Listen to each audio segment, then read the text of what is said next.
Hello， 大家好，现在是欧洲石斛开花的季节，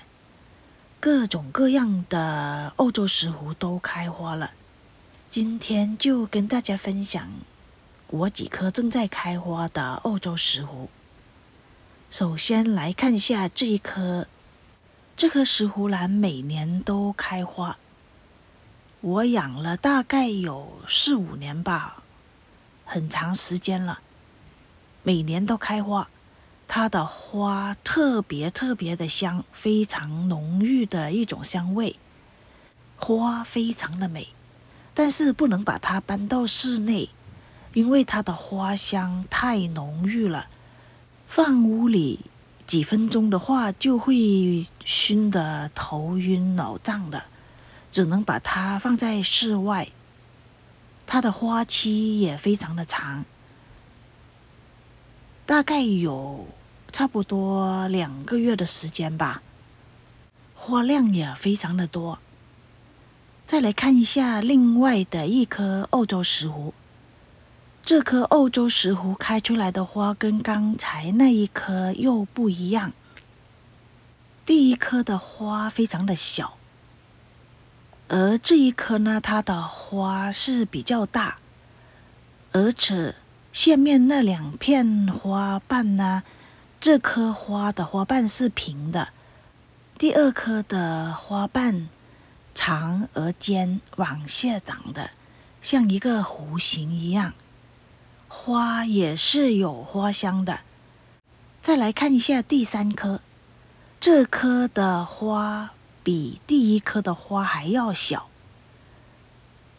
这个颜色我非常的喜欢，粉嫩的。这棵兰花也是有花香的，也是非常浓郁好闻的香味。这3棵石斛兰都是没有名签的，我只是记得它们是欧洲石斛，实际的名字我现在已经忘记了，也不记得是买回来的时候是没有名签，还是买回来时间太长了，名签弄丢了。这3棵石斛兰一直都是种植在室外，它对温度的要求不高，既可以耐高温，也可以耐寒冷。对光线的要求比较高，需要的光线差不多跟卡特兰需要的光线一样。这一棵是用水苔跟陶粒种植的，种植到现在也没有给它分过盆。虽然它对光线的要求很高，但是不能直接的晒太阳，直接的晒太阳会导致叶子会被灼伤。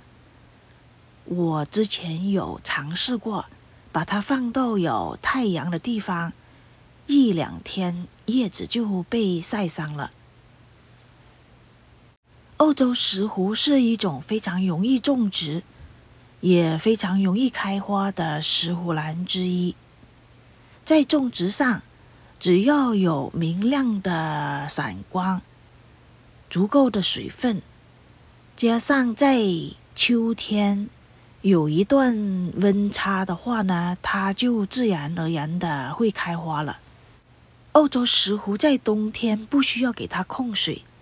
由于在冬天它需要的水分没有那么多，所以冬天也是要减少给它浇水。